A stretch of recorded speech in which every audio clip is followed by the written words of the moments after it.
सभी को आज परम आदरणीय एनपी सिंह साहब जो यहाँ हैं,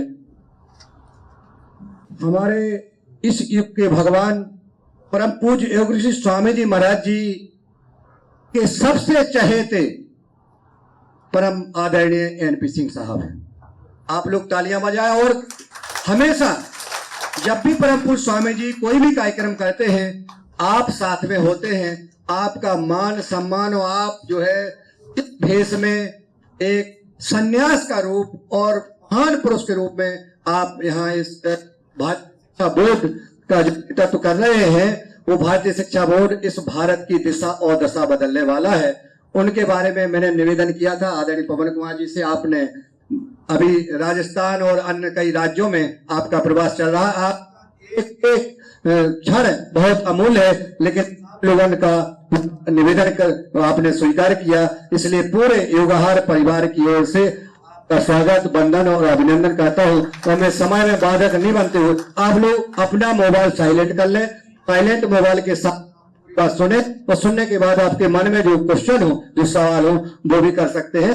मोबाइल साइलेंट कर और अनुशासन में आप लोग सुने। धन्यवाद।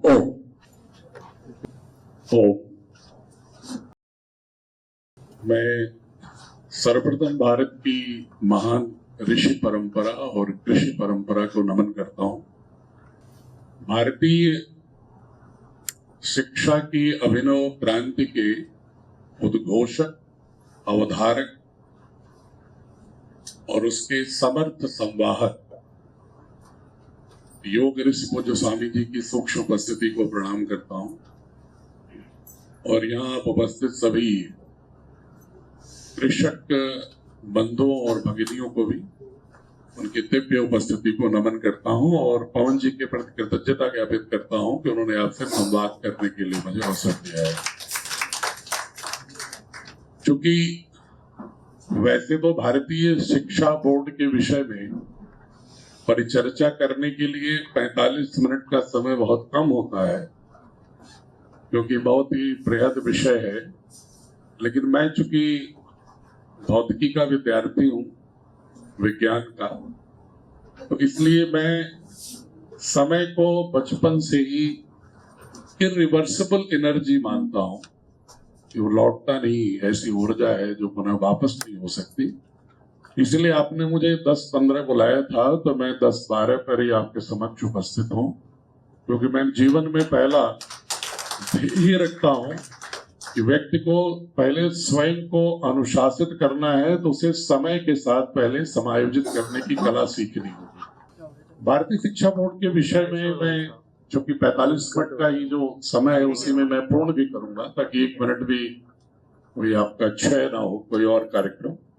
तो सर्वप्रथम मैं ये बताना चाहूंगा कि भारतीय शिक्षा बोर्ड की वैधानिकता क्या है, ये है क्या बोर्ड और इसकी वैधानिकता क्या है। भारतीय शिक्षा बोर्ड भारत सरकार द्वारा गठित एक स्कूल एजुकेशन बोर्ड है, नेशनल बोर्ड है। जैसे सीबीएसई बोर्ड है, उसी तरह का एक भारतीय शिक्षा बोर्ड भी एक भारत सरकार द्वारा गठित बोर्ड है और नियमों के अंतर्गत प्रक्रियाओं को पूर्ण करते हुए पतंजलि योगपीठ को भारतीय शिक्षा बोर्ड के संचालन का दायित्व दिया गया है, स्पॉन्सरिंग बॉडी के रूप।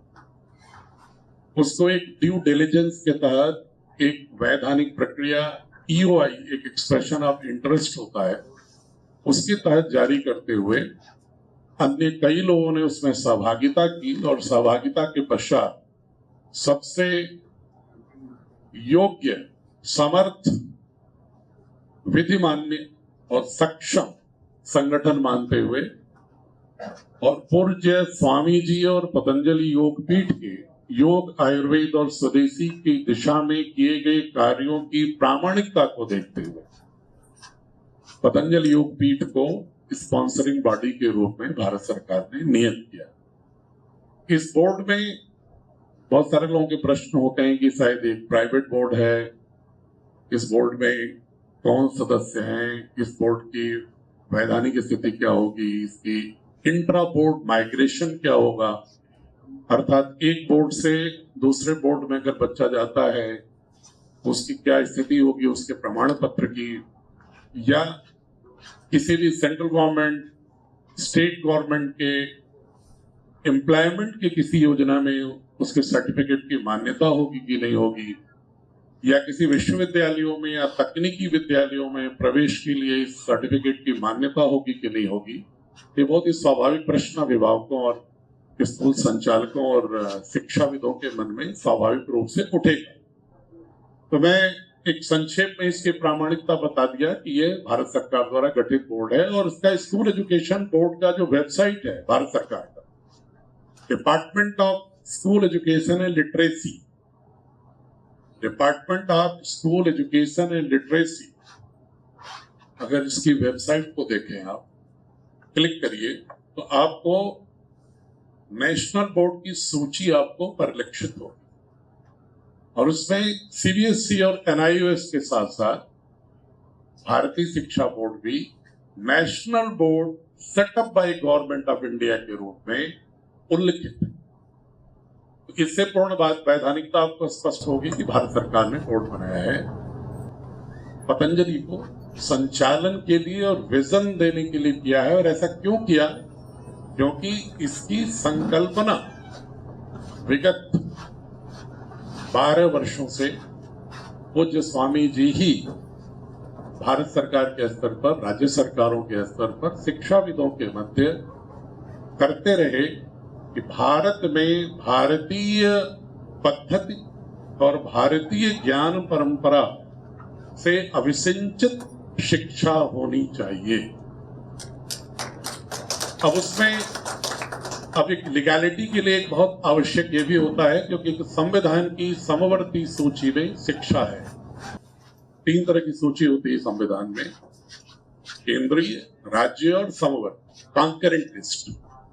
तो एजुकेशन कॉन्करेंट लिस्ट में है, इसलिए राज्य सरकार और केंद्र सरकार दोनों ही इस पर नियम बना सकते हैं।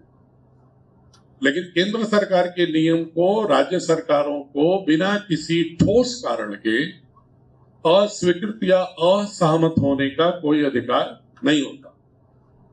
चूंकि इस बोर्ड को केंद्र सरकार ने मॉडल बायलॉज के तहत एक प्रक्रिया के तहत बनाया, जिसमें लगभग आधे सदस्य भारत सरकार के हैं।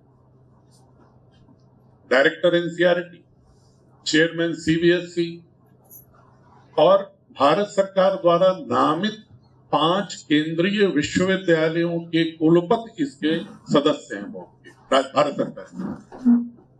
और जो स्पॉन्सरिंग बॉडी को सदस्य बनाने की छूट दी गई, उसमें भी अर्हताएं निर्धारित हैं कि वही व्यक्ति इस बोर्ड का मेंबर हो सकता है जो या तो भारतीय प्रशासनिक सेवा में रहा है, जिसको कि बोर्ड के संचालन के नियमों, कानूनों के प्रक्रियाओं के विषय में निष्णातता है, या किसी विश्वविद्यालय का कुलपति रहा है, या यूजीसी का एक्स चेयरमैन रहा है, या कोई बहुत ही भारतीय ज्ञान परंपरा का एक बहुत ही एक प्रख्यात शिक्षाविद हो, या आधुनिक विज्ञान का शिक्षाविद हो। ऐसे लोगों को रखा जा सकता है। पूज्य स्वामी जी ने भी इसी तरह के लोगों को बोर्ड में मेंबर बनाया है। मैं स्वयं भारतीय प्रशासनिक सेवा का अधिकारी रहा हूं और सेवानिवृत्ति के पश्चात पूज्य स्वामी जी के आह्वान पर और भारत सरकार की सहमति से मैंने इसके बोर्ड के संचालन के दायित्व को लिया। और इसमें आपको आश्चर्य होगा कि 18 में से लगभग 10 वाइस चांसलर मेंबर हैं और 5 आईआईटी के विभिन्न विषयों के प्रोफेसर्स हैं।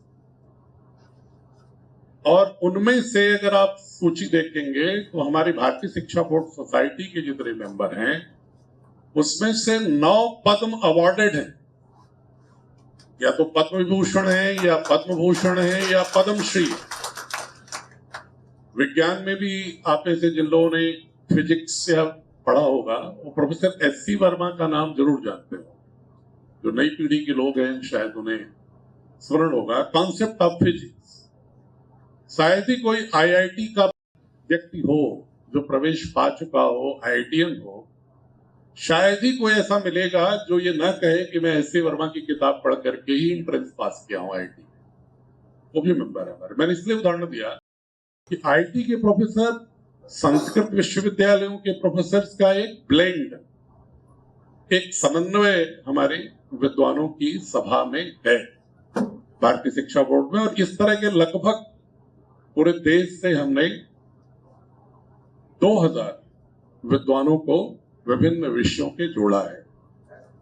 आपके कृषि क्षेत्र के भी 3 पद्मश्री लोग हमारे बोर्ड में हैं। उसमें भारत भूषण त्यागी जी जो पद्मश्री हैं, मुझे लगता है कुछ लोग शायद जानते होंगे, बुलंदशहर वाले आचार्य हुए, और जिनको राइस मैन ऑफ इंडिया कहते हैं डॉक्टर बीपी सिंह को, उनको भी रखा है हमने। और आंध्रा के जो रेड्डी जी हैं उनको भी हमने बोर्ड में रखा हुआ है, वो भी आए होंगे आपके यहाँ। और ऐसे अनेक लोग, उनके माध्यम से भी जो अन्य पद्मश्री हैं कृषि क्षेत्र में, वो भी हमारे एडवाइजरी बोर्ड के मेंबर हैं। भारत के राज्यसभा के महासचिव रहे और डिफेंस सेक्रेटरी रहे योगेंद्र नारायण जी भी हमारे बोर्ड के एडवाइजरी बोर्ड में हैं।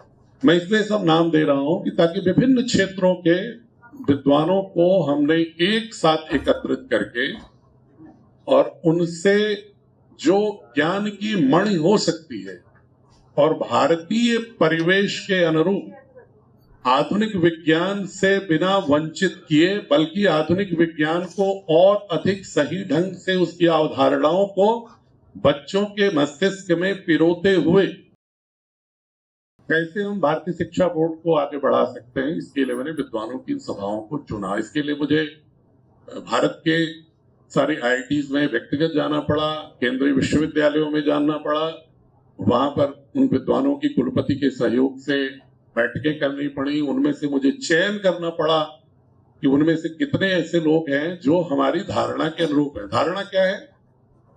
जो ऑब्जेक्टिव लिखा है भारतीय शिक्षा बोर्ड के गठन का, ऐसा ऑब्जेक्टिव किसी बोर्ड का नहीं है।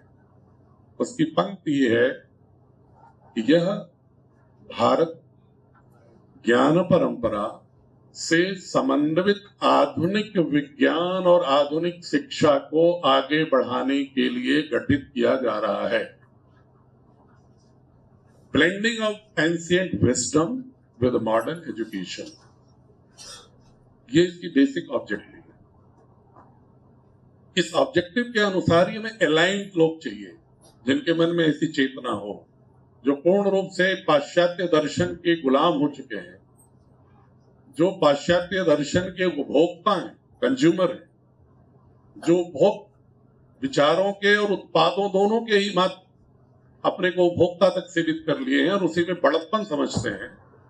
ऐसे लोगों से हमने परहेज किया है, क्योंकि वो अनावश्यक रूप से उसमें उनकी दृष्टि दूसरी है। लेकिन मुझे प्रसन्नता है कि भारत में विद्वानों की आजकल जब भी चर्चा किया तो मुझे लगा सबके मन में एक टीस थी, एक छटपटाहट थी कि हम सब लोग पढ़े तो ऐसी स्कूल एजुकेशन बोर्ड से हैं जिसमें भारत गायब है। लेकिन कम से कम भारत बोर्ड के साथ भारत सरकार ने जो स्वामी जी की पहल पर एक बोर्ड तो खड़ा किया और उसमें हम सहयोग देने के लिए तैयार हैं। ऐसी प्रवृत्ति मैंने आमतौर पर सभी विद्वानों से देखी। अब इसको वैधानिकता देने के लिए हमने प्रयास किया कि भारत सरकार बोर्ड बनाने के साथ साथ ये भी नोटिफाई करे कि यह बोर्ड भारत के सभी नेशनल बोर्ड और स्टेट बोर्ड के इक्विवेलेंट समकक्ष है। आप में से शिक्षा जगत से भी कुछ किसान हैं क्या इसमें? आप लोग जानते होंगे equivalence of board with other boards, ये आवश्यक होता है इंट्रा बोर्ड माइग्रेशन के लिए या किसी विश्वविद्यालयों में प्रवेश के लिए। पहला बोर्ड ऐसा है पूरे भारत का जिसको भारत सरकार द्वारा चिन्हित अधिसूचित भारत सरकार की संस्था द्वारा पूरे देश के अन्य समस्त बोर्ड के समकक्ष एक साथ इक्विवेलेंस मिल गया है। ऐसा कोई बोर्ड नहीं इसके पहले, क्योंकि जो पहले इक्विवेलेंस होता था इस बोर्ड ने गठित किया भारत सरकार ने या स्टेट गवर्नमेंट ने, भी कोप्से नाम की एक संस्था है, private organisation. Over the time उसने अपना लीगल स्टेटस पा लिया और वो इक्विवेलेंस ड्रॉ करने लगा, समकक्षता देने लगा, लेकिन भारत सरकार ने उनको कोई मैंडेट नहीं दिया। पहली बार जब हमारे बोर्ड को के सामने प्रश्न आया तो मैंने केंद्रीय मंत्री जी से अनुरोध किया, क्योंकि मैं भी प्रशासनिक सेवा में नियम कानूनों में ही गुजरा हूं 35 साल, तो मैंने कहा कि इसके लिए कम से कम एक आप गठन तो करो संस्था भारत सरकार के मैंडेट से जो इसको इक्विवेलेंस ड्रॉ करे, वरना एक प्राइवेट सोसाइटी तो किसी को भी बोर्ड बना सकती है और किसी से विड्रॉ कर लेगी। तो उन्होंने एक नोटिफिकेशन 15 नवंबर 2021 को करके एसोसिएशन ऑफ इंडियन यूनिवर्सिटीज जो गवर्नमेंट ऑफ इंडिया के हायर एजुकेशन की संस्था है, उसको उन्होंने नोटिफाई किया कि in future this organisation will draw the equivalence between different boards. और उसके समक्ष हमने जो अप्लाई किया तो 3 अगस्त 2022 को सारे प्रोटोकॉल फॉलो करते हुए उन्होंने मुझे एकमुश्त देश के समस्त नेशनल स्टेट बोर्ड के समकक्ष घोषित किया। इसलिए लीगैलिटी इसकी कंप्लीट है। यूजीसी ने सारे विश्वविद्यालयों कॉलेजेस को भेज दिया है, एआईसीटीयू ने सारे तकनीकी विद्यालयों को भेज दिया है, भारत सरकार के सेक्रेटरी एजुकेशन ने सारे स्टेट के चीफ सेक्रेटरीज को भेज दिया है कि ये भारत सरकार का बोर्ड है, पतंजलि योगपीठ इसको संचालित कर रही है। तो ये लीगैलिटी है। मुझे लगता है कि शायद इस पर स्पष्टता हो गई होगी। This is not private board, this is a government board. Functional operational responsibility, financial and vision responsibilities of the Patanjali Yogapeeth। दूसरा प्रश्न है कि इसकी जरूरत क्यों है? जब बोर्ड बाकी इतने हैं, स्टेट बोर्ड्स भी हैं, भारत सरकार के भी अपने बोर्ड हैं, ऐसी क्यों जरूरत क्या पड़ेगी एक नए बोर्ड की? तो नए बोर्ड की जरूरत इसलिए पड़ी कि जो पुराने बोर्ड 100 साल से हैं, 50 साल से, 80 साल से, ओवर द टाइम एक होता है सिस्टम फटीग और सिस्टम कंडीशनिंग। लोगों के मन में, जैसे हमारे आपके मन में एक उम्र एक आ जाता है कि इससे क्या मतलब है, और जो एक ठर्रा चल रहा है, जो मस्तिष्क में एक अवचेतन में एक जो बन गया, उसी का अनुरूप हम आगे बढ़ते हैं। तो इसलिए 35-40 वर्षों से जो लोग शिक्षाविद किसी सिलेबस और पुस्तकों की डेवलपमेंट में लगे हुए हैं, उनकी अपनी एक कंजर्वेटिज्म कह लीजिए, आप एक डॉगमेटिज्म कह लीजिए, एक धारणा बन जाती है, उसके इधर उधर खिसकने में उन्हें बड़ी ताकत लगती है। तो हमने जब वो जो स्वामी जी ने प्रधानमंत्री जी के समक्ष रखा था प्रकरण, तो वहां भी बहुत सारे रेजिस्टेंसेस थे, प्रतिरोध थे, लेकिन बहुत बहस विमर्श के बाद प्रधानमंत्री जी ने तय किया कि नहीं, एक बोर्ड प्रयोग के लिए ऐसा होना चाहिए और भारतीय स्तर पर उसकी लीगैलिटी के साथ होना चाहिए, जिसमें कि एक फ्रेश एयर, नवोन्मेष करने की संभावना।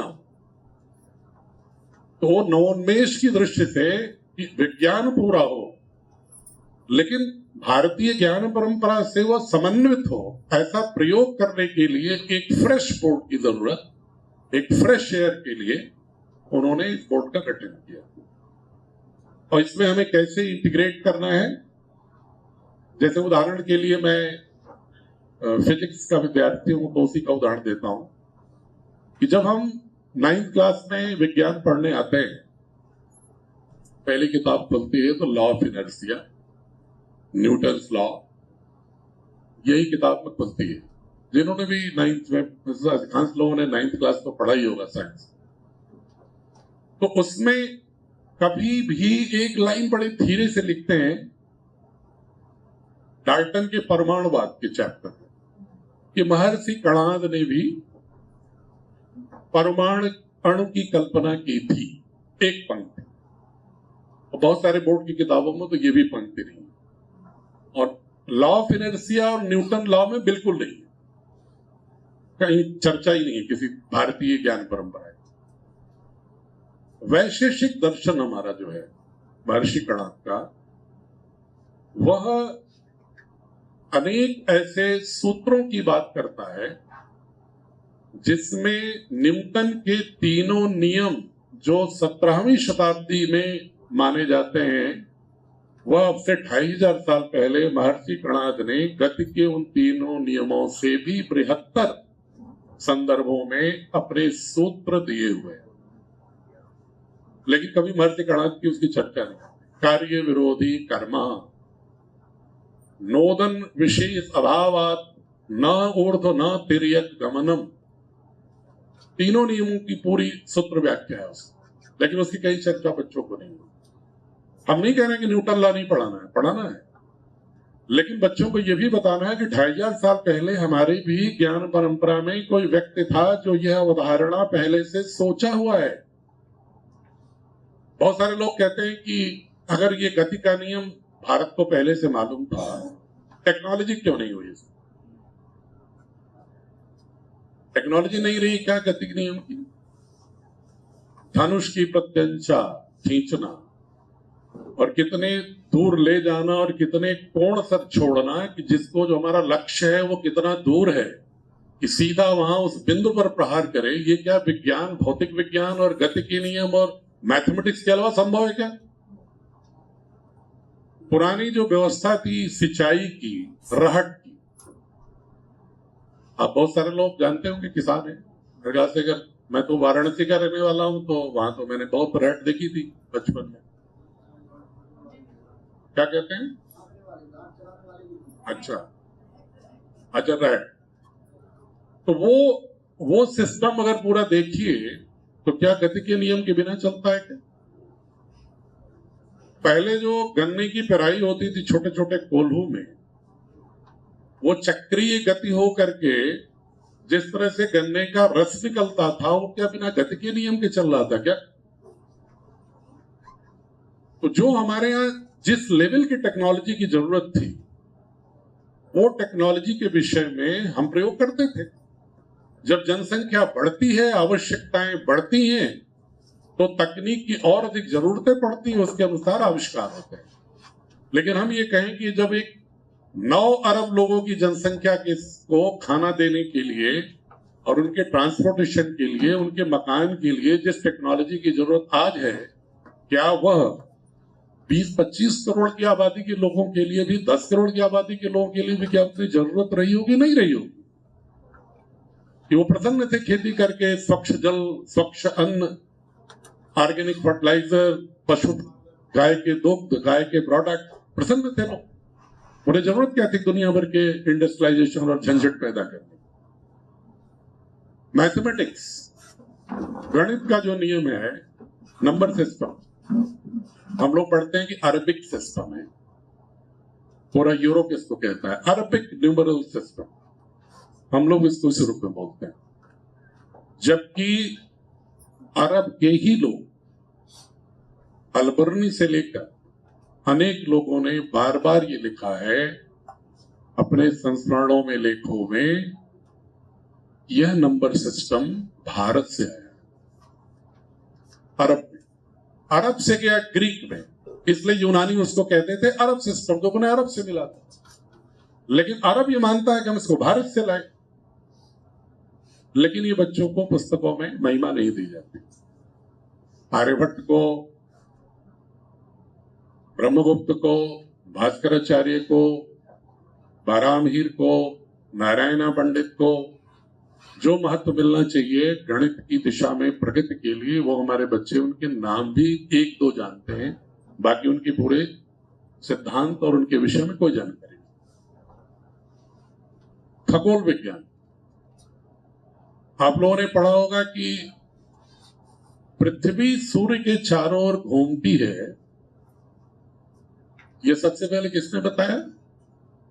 तो हम पढ़ते हैं, जो किताबों में आज तक पढ़ रहे हैं, कि कोपरनिकस, केपलर, गैलीलियो ने बताया। कम उम्र के भी कुछ लोग दिखाई पड़ रहे हैं, शायद उन्होंने पढ़ा हो, बेटी ने शायद पढ़ा होगा। केपलर, कोपरनिकस, गैलीलियो ने बताया। वह कोपरनिकस हिम्मत नहीं कर पाया अपना रिसर्च प्रस्तुत करने के लिए 16वीं शताब्दी में, क्योंकि क्रिश्चियनिटी के न्यू टेस्टमेंट में लिखा है कि सूरज पृथ्वी के चारों ओर घूमता है। इसलिए वो साहस ही नहीं कर पाया कोपरनिकस। उसने कहा अपने शिष्य से कि मेरे मरने के बाद मेरा प्रकाशित कर देना, ले, वरना मुझे सजा मिल जाएगी चर्च से। तो उसके मरने के बाद उसके शिष्य ने प्रकाशित किया। जब उसको गैलीलियो ने आगे बढ़ाया तो गैलीलियो को सजा मिल गई। जब ब्रूनो ने उसको कहना शुरू किया तो ब्रूनो को सजा मिल गई, जला दिया गया उसको। You are talking against Christianity, आप तो रिलीजन के खिलाफ बोल रहे हो। ऐसा हो ही नहीं सकता। अगर ईसाइयत में लिखा है बाइबल में कि सूरज घूमता है पृथ्वी के चारों ओर, तो वही सच है। धीरे धीरे मान्यताएं हुई। लेकिन अब इसको देखिए हमारे भारतीय दर्शन में, जिसको कि अंग्रेज कह गए तो अवैज्ञानिक दर्शन है। ऋग्वेद के 3रे मंडल में अनेक मंत्रों में ये बार बार लिखा हुआ है कि पृथ्वी सूर्य के चारों ओर घूमती है और अपनी कक्षा में घूमती है। ये भी लिखा हुआ है मंत्र में। और ये भी लिखा हुआ है कि थोड़ा कुबड़ वाले मनुष्य की तरह झुक करके चलती है, जो हम बात करते हैं आज 22-23 डिग्री। तो डिग्री नहीं लिखा है, लेकिन कुबड़ की तरह मुड़ करके चलती है। ये सिंबॉलिकली है। ये बच्चों को नहीं मालूम है कि हजारों साल पहले ऋग्वेद में खगोल विज्ञान था। उन्हें नहीं मालूम है कि सूर्य से पृथ्वी तक आने की सूर्य की गति का श्लोक भी, मंत्र भी ऋग्वेद में। और आज जब उसको हमने डिटरमाइन किया कर रहे हैं, लोग कैलकुलेट कर रहे हैं, तो एग्जैक्टली वही निकल रहा है जो मॉडर्न साइंस का है। बौद्ध दर्शन में 10 to the power 56 तक के गणित की चर्चा है, लेकिन हम उसको नहीं महिमा देते। जैन के गणित सार सूत्र में तमाम तरह के गणित की बहुत ही जटिल जटिल उनके गुणा भाग का एक फार्मूला है, जिसके तहत आप सेकंड बिना कंप्यूटर के कर लेंगे। 11-11 अंकों के गुणा भाग, उसकी नहीं चर्चा है हमारे। ज्यामिति का किसने आविष्कार किया? आप सभी लोग कहेंगे पाइथागोरस। ये पढ़ाया गया। तो क्या पाइथागोरस से पहले ज्यामिति नहीं थी क्या? इंडस सरस्वती सिंधु सभ्यता, जो 50 जगहों पर जिसके विषय में रिसर्च हो गए हैं, सैकड़ों साइट्स हैं भारत में, जिसमें कि बहुत ही वेल डिजाइंड अर्बन डेवलपमेंट है, नगरीय विकास का बहुत ही एक बहुत बढ़िया सुनियोजित स्वरूप है। उसमें मेजरमेंट के सारे सिद्धांत हैं। जितनी भी गलियां हैं समान चौड़ाई समान लंबाई की है, बहुत प्लान। और वहां पर वेदिकाएं मिली हैं यज्ञ करने की, और अलग अलग तरह के ज्यामितीय स्वरूप हैं, उसके अलग अलग ज्योमेट्रिकल शेप। और इसको कैसे आया? जो ईसा के 1,500-2,000 साल पहले सरस्वती सिविलाइजेशन। लेकिन हम पाइथागोरस पैदा हुआ ईसा के 400 साल पहले, लेकिन उन्होंने कह दिया, हमने मान लिया और उसी को याद करना। हमने बौधायन के शुल्ब सूत्र को याद ही नहीं किया। बौधायन का जो शुल्ब सूत्र है, ज्योमेट्री की जितनी भी बातें पाइथागोरस कहता है, वो बौधायन के शुल्ब सूत्र में मिलता है, लेकिन उसकी कोई चर्चा हम नहीं करते हैं अपनी पुस्तकों में। तो अंततः मैं बहुत विस्तार नहीं दे रहा हूं, इस तरह के 2 उदाहरण दूंगा तो मैं दिन भर लग जाएगा मुझे हर विषय के। संगीत नाटक में अगर उदाहरण दें तो लोग कहते हैं ना कि पाश्चात्य से आया संगीत। हम तो असभ्य थे, अंग्रेज ही कहते हैं कि हम तो इनको सभ्य बनाने गए थे। और उनसे कौन बताए कि भरत मुनि का नाट्य शास्त्र पूरे विश्व का पहला प्राचीनतम समावेशी ग्रंथ है संगीत कला नाटक विधाओं के बारे में। सारी दुनिया ने उसकी नकल की, लेकिन उसकी कहीं चर्चा नहीं।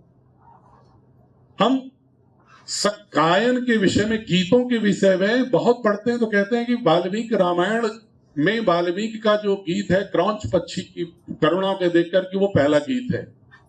हमें भूल जाते हैं कि ऋग्वेद के सभी ऋषियों को कवयः कहा गया है, कवयः क्रांतदर्शिनः। हमारे ऋग्वेद के समस्त मंत्र भी गीतात्मक भाषा में ही है, गीतों की भाषा में। तो ये सारी चीजें हम भूल गए। क्यों? क्योंकि 1835 में मैकाले ने ये पद्धति ईस्ट इंडिया कंपनी की इनिशिएटिव पर लाया कि भारत को अगर हमेशा गुलाम बनाना है तो भारत को इसके प्राचीन से काटना होगा, उसके अंदर हीन भावना लाना होगा, और भारत में जो विकृतियां हजारों साल एक संस्कृति के चलते रहने से स्वभाव में कुछ विकृतियां, उन विकृतियों का समाधान भारत के किसी दर्शन में नहीं है, सिर्फ और सिर्फ पाश्चात्य दर्शन में है। यह भाव ला करके और अंग्रेजी मीडियम में सिर्फ पाश्चात्य के विज्ञान की शिक्षा होगी, भारत के मूल्यों की शिक्षा नहीं दी जाएगी। इसके ग्रंथों पांडुलिपियों को ले जाकर के लंदन की म्यूजियम में रख दिया गया, उसको ट्रांसलेट करके खुद शोध किया उन्होंने, लेकिन हमको साबित कर दिया कि ये तो पूरा का पूरा वेद गडरियों का गीत है, इसमें अंधविश्वास है। इस तरह का एक भाव पैदा कर दिया गया जिससे हम हीन ग्रंथ के हो जाए। और राजा राममोहन राय जी ने दुर्भाग्य से नियत ठीक होते हुए भी उस अभियान को एक बहुत तेजी के साथ अंग्रेजों के साथ जुड़े। महर्षि दयानंद ने उस पर ब्रेक लगाने की कोशिश की कि नहीं, अपने मूल्यों को पहचानो, सीखो विज्ञान, लेकिन जाओ अपने मूल्यों की ओर, जड़ों की ओर। महर्षि अरविंदो ने यही कहा, स्वामी विवेकानंद ने यही कहा, महात्मा गांधी ने भी यही कहा जो महर्षि दयानंद ने कहा शिक्षा के विषय। पंडित मदन मोहन मालवीय ने भी यही कहा। लेकिन उन लोगों की, मनीषियों की जो संकल्पना थी उसको ठोस स्वरूप दे करके मैकाले की शिक्षा के को अंडू करके, उसको करके रूपांतरित शैक्षणिक व्यवस्था अभी तक एक फुल होलिस्टिक रूप में, समग्र रूप में नहीं आई थी। इसलिए भारतीय शिक्षा बोर्ड की जरूरत पड़ी। कृषि के बारे में अगर आप देखेंगे, खेती के बारे में, तो खेती कहां प्रारंभ हुई, तो उन्होंने खेती की भी क्रेडिट किसको दे दिया? फिलिस्तीन, बेबीलोन और आपकी जो सुमेरियन संस्कृति थी भूमध्य सागर के किनारे। उन्होंने कहा तो मेडिटेरियन की जगह से गए थे जो द्रविड़, जो आज द्रविड़ कहलाते हैं, उनकी स्टोरी कह रहा हूं मैं, अपनी बात नहीं कह रहा। ये गए थे, इन्होंने सरस्वती सिंधु और नर्मदा के किनारे कुछ खेती वगैरह किया और समुद्र से नौका पद्धति भी सुमेर से सीख कर आए थे, और बाद में आर्य आए स्टेपी रीजन से, तो उसको धकेल के उन्होंने दक्षिण भेज दिया। इस तरह का नस्ल, भाषा, क्षेत्रीय और पंथ, जिसको रिलीजन कहते हैं, धर्म में इसलिए नहीं कहूंगा, धर्म बहुत व्यापक शब्द है। पंथ, भाषा, नस्ल और क्षेत्रीय, इसके आधार पर उन्होंने हमको बांट दिया। हम एक तो प्रोफेशन के आधार पर बढ़ते बढ़ते जाति व्यवस्था के निर्दयता तक पहुंच ही चुके थे, जिसका लाभ उन्होंने उठाया।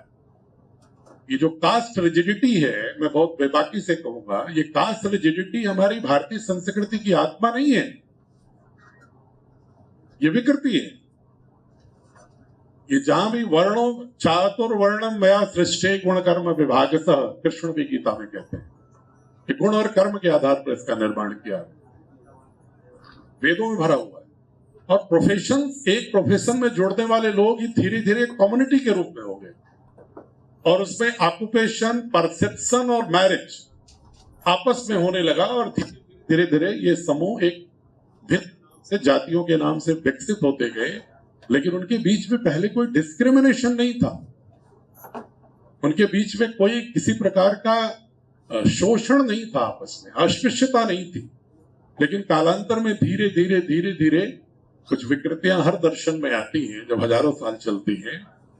लेकिन उनको बताना चाहिए था कि इसका समाधान फ्रांस की क्वालिटी, फ्रेटर्निटी और लिबर्टी वाले सिद्धांत में नहीं है। इसका समाधान है भारत की मूल संस्कृति में, जब ईशोपनिषद में कहा गया ईशावास्यविदं सर्वम यत किंच जगत्याम जगत तेन तक्तेन पुंजिता मां हृदय का सुसिद्ध।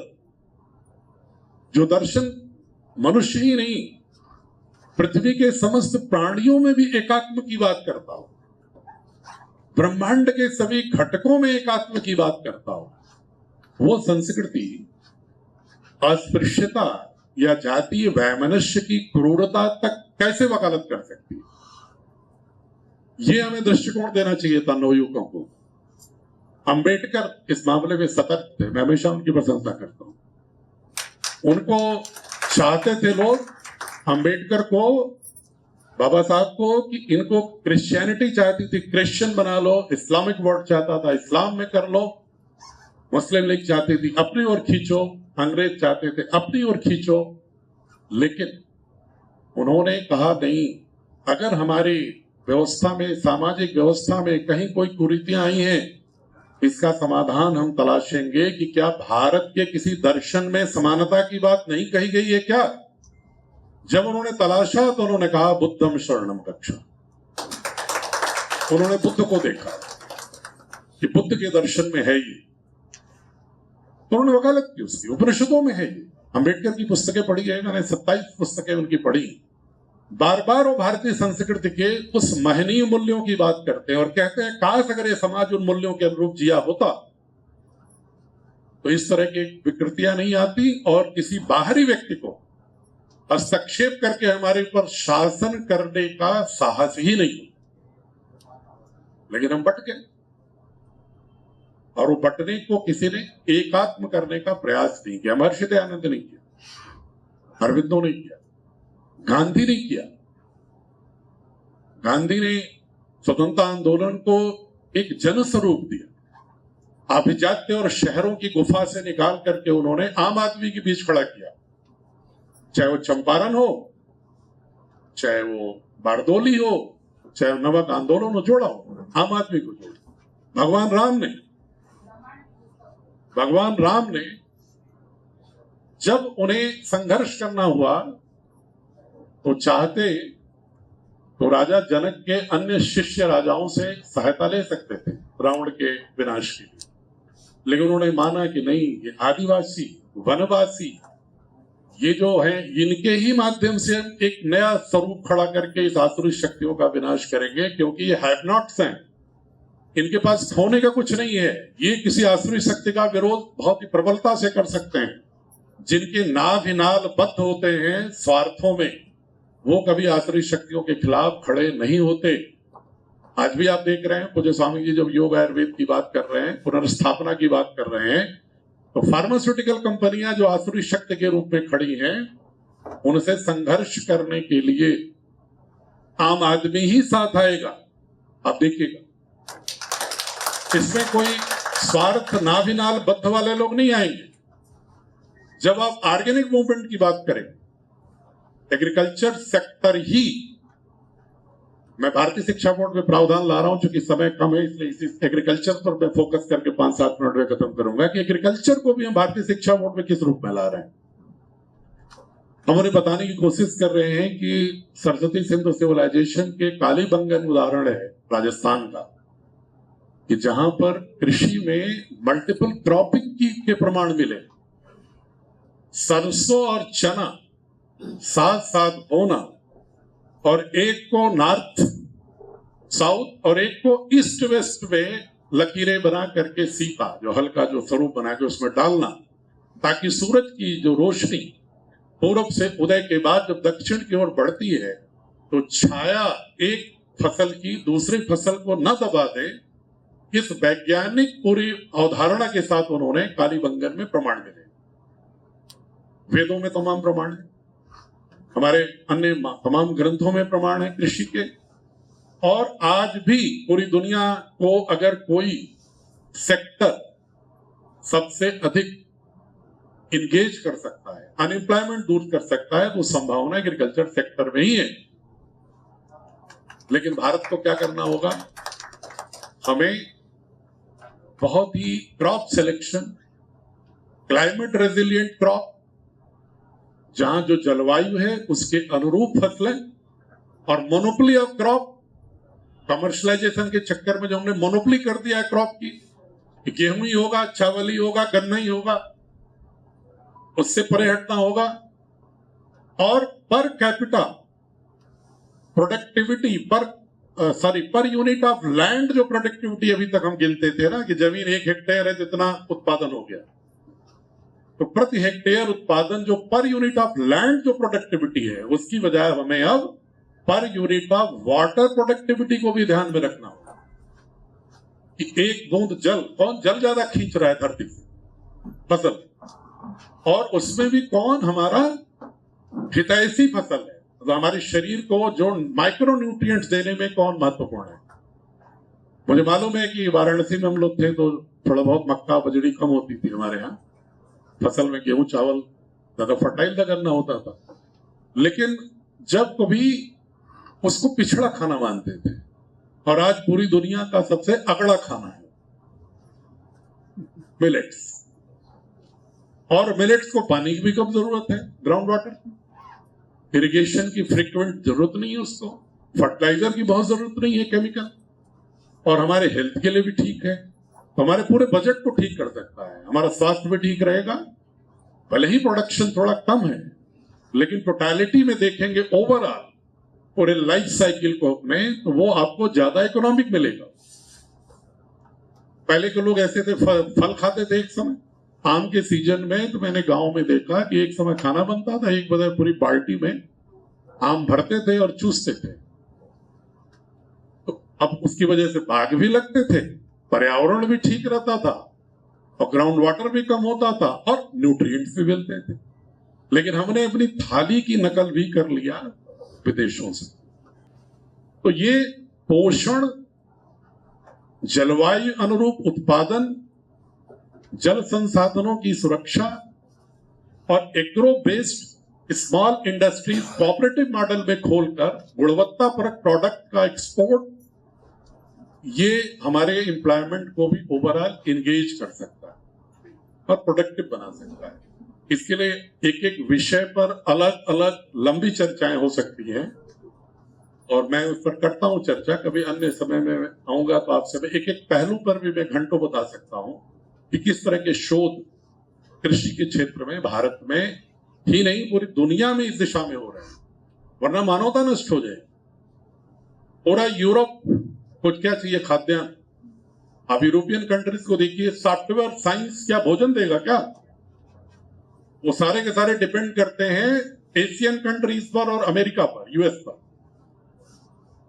तो हमें अपने स्वरूप को बदलना है, और स्मॉल फार्मर्स, पवन जी, स्मॉल फार्मर्स उतना कैपिटल इन्वेस्टमेंट नहीं कर सकते, कोई रिस्क नहीं ले सकते, इसलिए हमें कोऑपरेटिव मॉडल में होना होगा, कॉर्पोरेट मॉडल नहीं।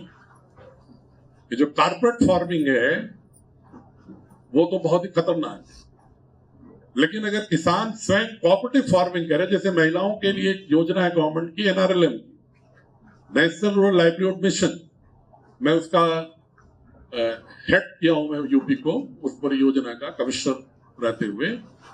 तो मैंने देखा कि महिलाओं के समूह को प्रशिक्षित करके उनकी कोऑपरेटिव बना करके जब कुछ जगहों पर हमने प्रयोग किया, बुंदेलखंड में, जालौन और झांसी में, तो उसके बड़े ही उत्साहजनक परिणाम है।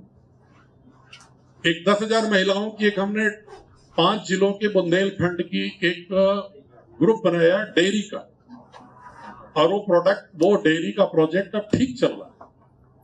8 साल पहले बनाया था, धीरे धीरे बढ़ रहा है।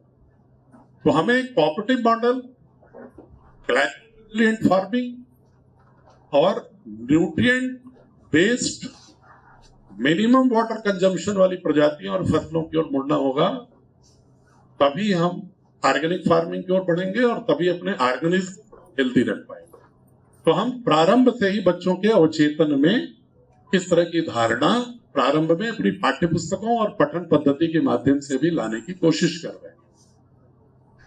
अगर किसी को विस्तार से जानना हो तो हमारी एक वेबसाइट है कि कैसे कोई विद्यालय जुड़ सकता है। हमारी किताबें भी अब 6ठी तक की बन गई हैं, मार्केट में आ गई हैं, सिलेबस भी आ गया है, विद्यालय जोड़ने भी लगे हैं, लोगों ने अप्लाई करना शुरू किया है। तो उसमें आप bsb.org.in स्मॉल होता ही है, bsb.org.in,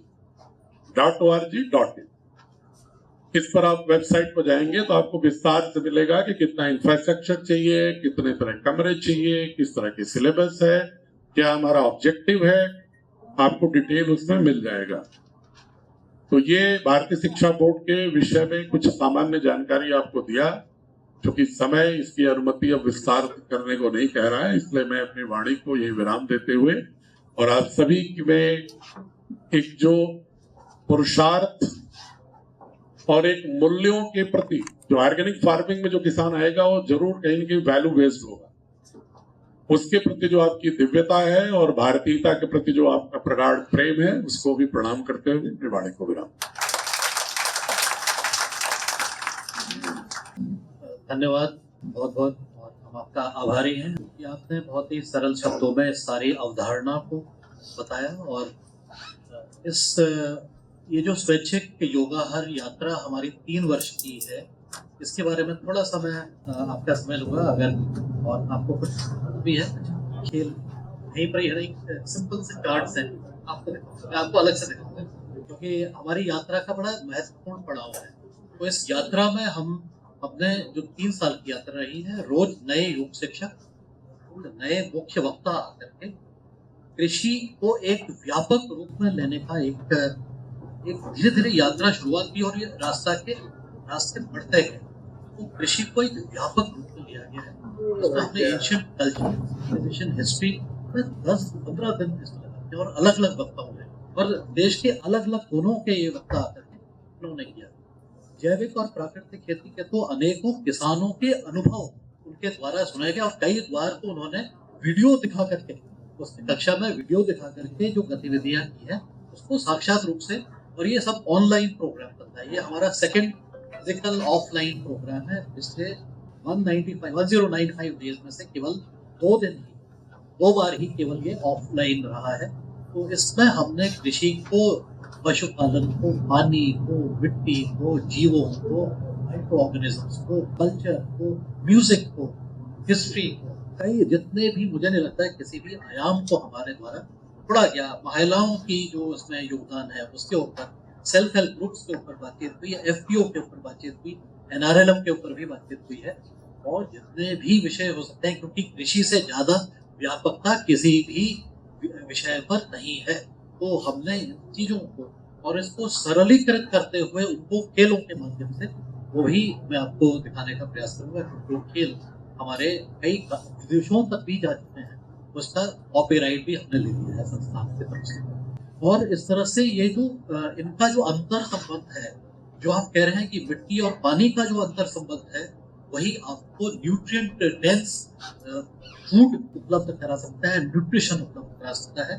तो इस विषय पर भी जो वो प्रयास जारी है। और ये जो जागरूकता का जो कार्यक्रम है इस योगाहार के माध्यम से, कि हम जागरूक कर पा रहे हैं और लोगों को प्रेरित कर रहे हैं कि वो अपने स्तर से, बिना किसी की मदद लिए हुए या किसी को करते हुए, हम अपने स्तर से क्या करेंगे, इस पर ज्यादा फोकस है। ये एक्शन क्या लेना है।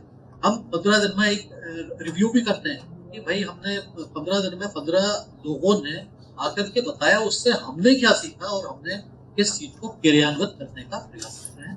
जाहिर है सब लोग सब कुछ नहीं कर सकते हैं, क्योंकि इतनी व्यापकता हो जाती है जब हम लर्निंग की बात करते हैं। तो इस व्यापकता को हमने समझा है, और इसमें पिछले 2 दिन से जो हमारी अब कार्यशाला चली है, कल आचार्य जी के भी उद्बोधन के पश्चात शायद हमारे जो साथी हैं वो और ज्यादा प्रेरित होंगे, और साथ ही कुछ नए साथी भी ऐसा लगता है कि इसके साथ जुड़ेंगे।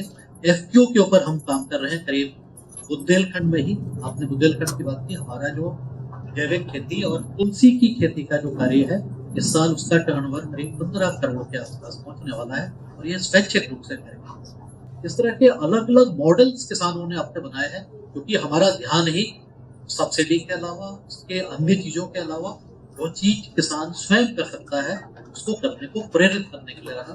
तो ऐसे बहुत सारे मॉडल्स हमारे किसानों के हैं, और अगर अभी कभी समय मिलेगा तो कभी इसको भी हमारे किसान इसको एक्सचेंज कर सकते हैं, इंटरेक्ट कर सकते हैं। हमारे कुछ किसानों ने तो हमारे जो वेबिनार हुए, इंटरनेशनल वेबिनार हुए, उसमें भी अपने अनुभव को बड़े संक्षेप में प्रस्तुत करने का भी उनको अवसर मिला और ऐसा करते हुए विद्यार्थियों तक भी हम अपनी बात को कह पाए। मिट्टी के स्वास्थ्य का जो सांसड़ी का खेल है वो अब 32 भाषाओं में हो गया है और वॉलंटरली बेस्ड, हमने कोई गूगल ट्रांसलेट नहीं कराया, जिसकी आवश्यकता थी उसी से किया इसको। और कंबोडिया राज्य का कृषि विभाग उसको ने कहा कि हमारा लोगो भी लगा दो इसमें, क्योंकि हमारे लिए बड़ा व्यापकता है इसमें, और खमेर भाषा में उसका ट्रांसलेशन हो करके उसको कर दिया है। अन्य जगह FAO बांग्लादेश ने उसको अपने FPO ग्रुप्स के साथ उसको किया, और भारत सरकार भी आने वाला जो मिशन है नेचुरल फार्मिंग का उसको लेने के लिए बिल्कुल तत्पर है।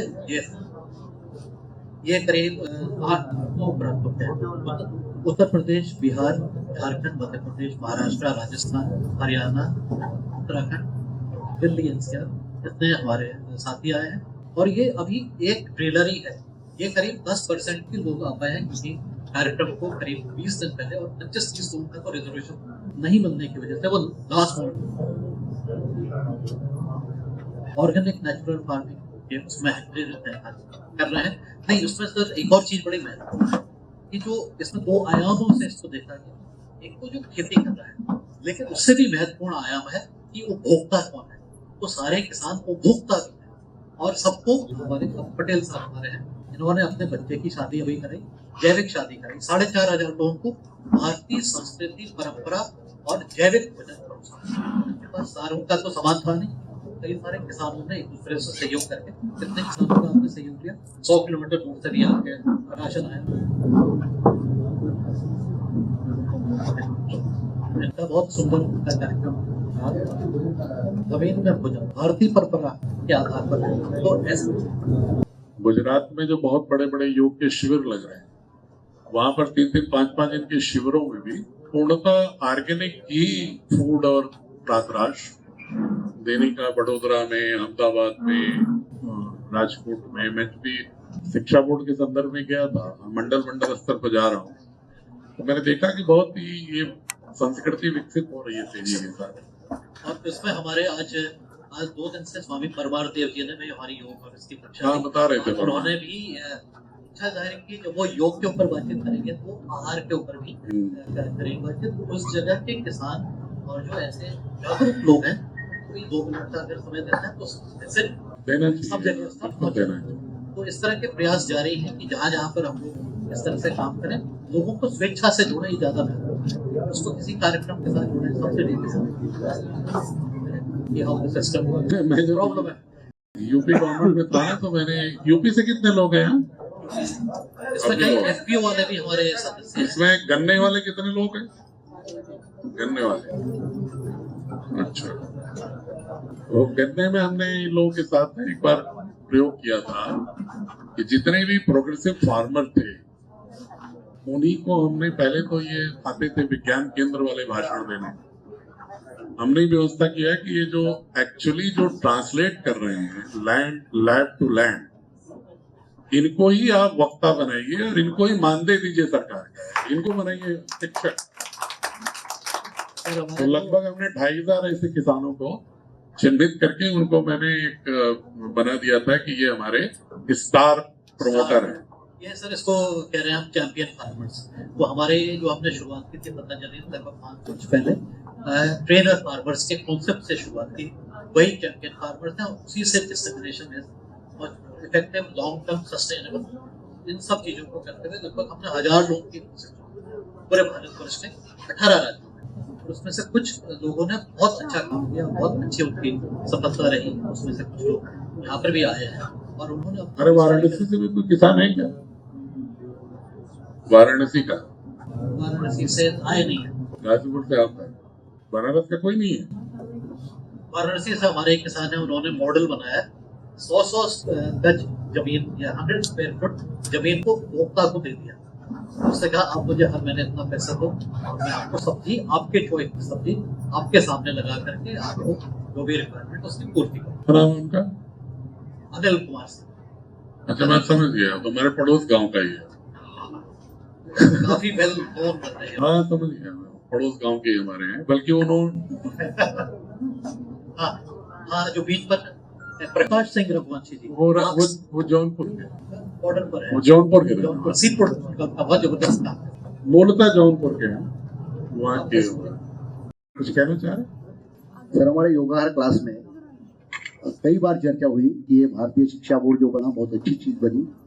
इसके कुछ पहलू तो आपने बोले, लेकिन इसका विस्तारीकरण अगर देश में करना है तो नए स्कूल यदि जोड़ना है या अपनी ब्रांचेस वहाँ पे खोलनी है तो इसकी मतलब प्रोसेस क्या होंगी, इस बारे में बताइए। इसमें हमने पहली बात तो जो लोग हमारे 8वीं तक कक्षा के स्कूल हैं, प्राइवेट स्कूल, बोर्ड कोई हो, मैं उनको अपने से पहले एसोसिएट कर रहा हूँ। एसोसिएशन ऑफ सिलेबस जिसको कहते हैं, सीबीएसई भी कहती है इसको। उसको हम उनको जोड़ करके पहले हम चाहते हैं कि हमारी नर्सरी से लेकर के 8वीं की किताब बच्चों को पढ़ाना शुरू करें, क्योंकि इसमें हमने हर चैप्टर में, हर पाठ में मूल्यबोध भारत का और भारत की प्राचीन कहानियां आधुनिक परिवेश में कैसे लाइफ स्किल दे सकते हैं, उसके संदर्भ में काफी विस्तार से और आधुनिक भी है। इसको अभी काफी विद्यालयों ने शुरू किया है और उसी पर चर्चा करने के लिए हम हर प्रांतों में जा रहे हैं शिक्षाविदों के साथ। तो पहला चरण तो यह है कि पहले हम जड़ से उनको शुरू करें अपने साथ जोड़ना, और फिर इसके बाद क्योंकि बोर्ड कोई भी जो होता है वो परीक्षा 10th और 12th के लेता है, माध्यमिक बोर्ड, उसके नीचे आरटी एक्ट के तहत, राइट टू एजुकेशन एक्ट के तहत स्टेट गवर्नमेंट ही 8वीं तक के विद्यालयों की मान्यता देती है। जो उनके सरकारी स्कूल हैं उसमें तो अपनी पुस्तकें, सिलेबस ही वो थोपते हैं सरकार, लेकिन जो प्राइवेट सेल्फ फाइनेंस स्कूल्स हैं वो हम पहले टारगेट उन्हीं को कर रहे हैं कि उनके माध्यम से हम अपने को प्रवेश करेंगे। और फिर प्रदेश की, सारे प्रदेशों की राजधानी में एक एक आचार्य कुलम खोलने का प्रावधान है, स्ट्रैटेजी, और इसके बाद मंडल स्तर पर पढ़ेंगे। और इस बीच में हमारी धारणा से जुड़े हुए जितने भी विद्यालय नए या पुराने शिफ्ट भी करना चाहें, हमारे बोर्ड के साथ जुड़ना चाहें, दूसरे बोर्ड से शिफ्ट होना चाहें, उसके लिए भी हमारे में प्रोविजन है। और ऐसे भी 3 विद्यालय हमारे में शिफ्ट भी हुए हैं सीबीएसई, एक देहरादून का, एक उत्तरकाशी का और एक गुजरात का अप्लाई किया है, कि वो हमें शिफ्ट होना चाहते हैं सीबीएसई से भारतीय शिक्षा बोर्ड। बहुत सारे स्टेट बोर्ड हैं, सेल्फ फाइनेंस स्कूल, उसको हमारे बोर्ड के साथ जोड़ना चाह रहे हैं। लेकिन हमारी कुछ शर्तें ये हैं कि हम टीचर्स को बिना ट्रेनिंग दिए आप हमारी पुस्तकें सही ढंग से ट्रांजैक्ट नहीं कर पाओगे, क्योंकि हमारी पुस्तकों में जो अभ्यास हैं, जो प्रोजेक्ट हैं, ग्रुप डिस्कशंस हैं, वो हमने इसी रूप में लिया है कि वो मॉडर्न स्किल और एंशिएंट विजडम, भारतीय प्रज्ञा और आधुनिक वैश्विक कौशल, दोनों का समागम हो। उसके लिए अभ्यासों को बहुत ही ऐसे ढंग से बनाया गया है कि ट्रेनिंग, अभी उन्हें ट्रेनिंग भी की थी अभी 1 हफ्ते के लिए, पहली ट्रेनिंग शुरू कर दिया हमने उसकी, और ऑनलाइन भी कर रहे हैं, तो फिजिकली किया था 8 दिन, तो करीब आए थे 20 विद्यालयों के लोग। तो एक जब कोई नया अभियान शुरू होता है तो उसकी शुरुआत ठोस और धीरे से होनी चाहिए, क्योंकि अचानक जब बहुत बड़ा विस्तार भी कर देते हैं तो कभी कभी उद्देश्य टूट जाता है। इसलिए हम लोगों ने कोशिश कर रहे हैं कि 2-3 सालों में हमारे हर प्रदेश की राजधानी में एक विद्यालय मॉडल के रूप में हो जाए, और बाकी जो प्राइवेट के लोग जो हमारी धारणा से जुड़े हैं, भारतीयता के अनुरूप जुड़ने वाले बहुत सारे संचालक और प्रिंसिपल्स हैं, वो धीरे धीरे जोड़ने की प्रक्रिया शुरू हो। धन्यवाद। तो सेशन समाप्त हो गया sir, thank you so much. और आप आए, हमारा मार्गदर्शन किया, ज्ञानवर्धन किया।